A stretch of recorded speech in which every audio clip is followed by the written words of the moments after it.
Hello, and welcome back to K-Lore, your guide to the hidden stories and traditions of Korea. I'm your host, and today we're diving deep into something that touches the heart of every Korean person: family culture. What makes Korean families so unique? Why do entire highways become parking lots twice a year? And what exactly happens when three generations gather under one roof for the holidays?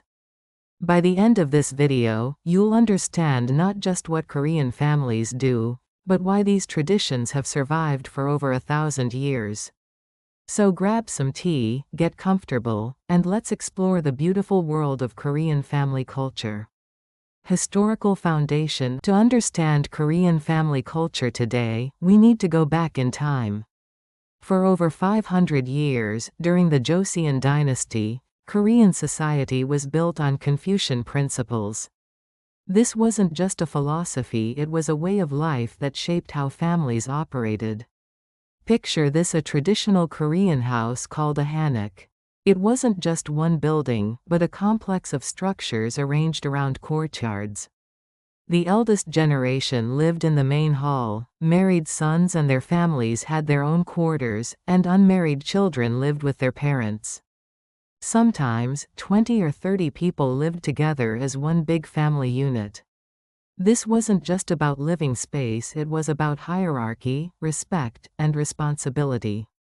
Everyone had a specific role, from the family patriarch, who made major decisions, to the eldest daughter-in-law who managed the household, to the youngest child who learned by watching and helping. Even today, when most Korean families live in modern apartments, these ancient principles still influence how families interact. The respect for elders isn't just politeness, it's a deeply ingrained cultural DNA that has been passed down through generations. Modern Korean family dynamics. Now, let's fast forward to today. Korean families have changed dramatically, but some things remain remarkably constant. Modern Korean families are much smaller, usually just parents and one or two children. But the emotional bonds? They're incredibly strong. Korean parents are famous worldwide for their dedication to their children's education. It's not uncommon for mothers to wake up at 5 a.m. to prepare special meals for studying children. Or for families to spend a significant portion of their income on education.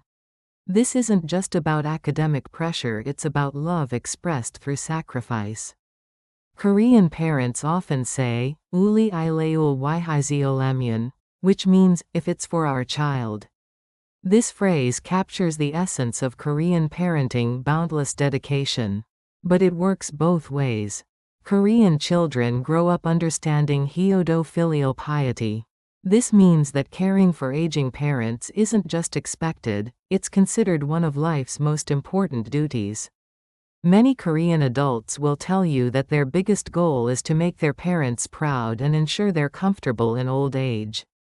This creates what sociologists call intergenerational solidarity, a two-way street of sacrifice and care that binds Korean families together across decades. The language of respect. Here's something fascinating that many non-Koreans don't realize: the Korean language itself reinforces family hierarchy.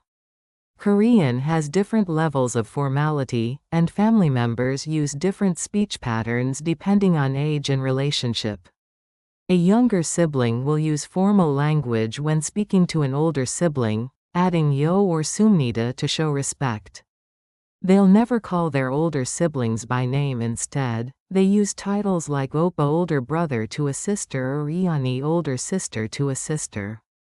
Even between cousins, the older one is addressed with respectful language. This isn't just grammar, it's a constant reminder of family order and mutual respect. Every conversation reinforces the family structure.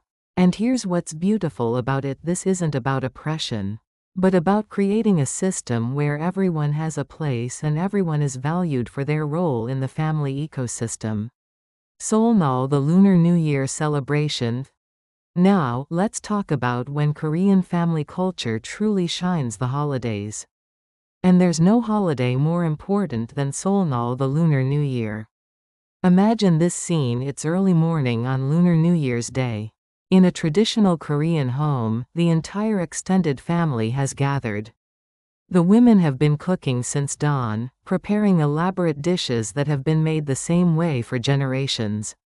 The centerpiece of the morning is charye, the ancestral ritual. The family sets up a low table with specific foods arranged in a precise order. Rice goes on the left, soup on the right. Fish heads point east, symbolizing the sunrise of a new year. Red fruits like apples and persimmons represent good fortune. Then comes the moment that defines Korean family culture: sebae. Starting with the youngest, each family member performs a deep bow called kyunjul to their elders. But this isn't just a physical gesture. As they bow, they say, "Sehai bog manhai baduseo," which means, "Please receive lots of luck in the new year." The elders then give sebaetan, New Year's money, along with blessings and advice for the coming year. Children might receive wisdom about studying hard, young adults might get encouragement about their careers, and newlyweds might receive hopes for a happy marriage. After the formal ceremonies, families play yutnori, a traditional board game played with wooden sticks. 3 generations sit together, laughing and competing, with grandparents teaching grandchildren strategies that have been passed down for centuries. Chuseok, the harvest festival. The other major family holiday is Chuseok, often called Korean Thanksgiving. If Seolnal is about welcoming the new year, Chuseok is about gratitude for the harvest and honoring ancestors. Picture Korea during Chuseok. Highways are completely packed as millions of people travel to their hometowns. It's called the Great Korean Migration, and it happens twice a year during Seolnal and Chuseok. Flights are booked months in advance, and what's normally a 2-hour drive can take 8 hours. But families do it anyway, because being together is that important. The signature food of Chuseok is songpyeon, beautiful half-moon-shaped rice cakes. But here's the special part: making songpyeon is a family activity. Grandmothers teach granddaughters how to shape the perfect half-moon, mothers and daughters-in-law work side by side. And everyone shares stories while their hands work. There's even a saying, "Yepian songpyeonul bijumyeon yepian titaleul naniyunda." If you make beautiful songpyeon, you'll have a beautiful daughter. Whether or not this is true, it creates a beautiful bonding experience between generations of women. During Chuseok, families also visit ancestral graves to clean them and offer food, a practice called songmyo.